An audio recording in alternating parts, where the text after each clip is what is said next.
No words are really enough to describe the trauma today that thousands of Australians of Afghan heritage are feeling. The situation in Afghanistan is heartbreaking, and Afghan Australians know firsthand the horrors of the Taliban, as many escaped here to save their lives, and I'm proud to represent thousands of Australians from Afghanistan.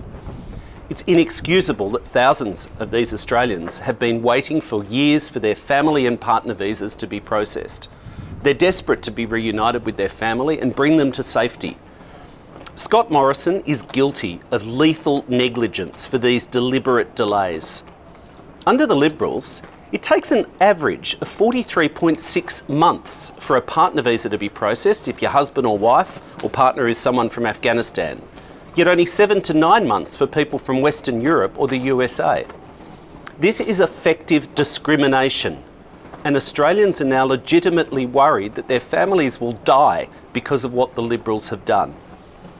Now, things have changed more rapidly in the last week than anticipated, but the government knew of the deteriorating security situation months ago. Australia pulled our embassy out in May-June, yet no priority was given to the families of Australians waiting for visas, despite repeated public pleas. It's also inexcusable incompetence that the Australian government has not brought to safety our mates who helped and served with us in the defence and diplomatic efforts over the last 2 decades, now leaving them abandoned across the country to the Taliban. How bloody long must people wait for their visas under this government? Time is running out to save these people's lives.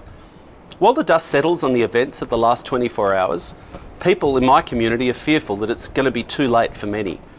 The Morrison government is culpable for this failure and needs to urgently fast-track these visas and evacuations for the immediate family members of Australians who are in Afghanistan, along with those who worked with the Defence Forces and the diplomatic efforts.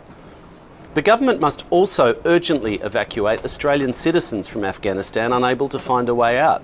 I've heard all weekend from Australian citizens unsure what to do and not getting a response. Visa processing, of course, must be subject to integrity and national security checks, but it must happen quickly.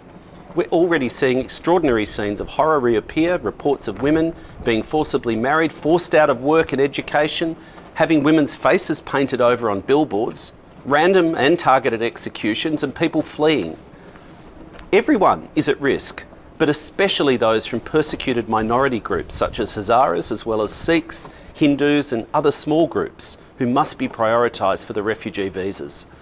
Let's hope there's still a small window of time to act and bring some of these people with a connection to Australia to be with us here in safety.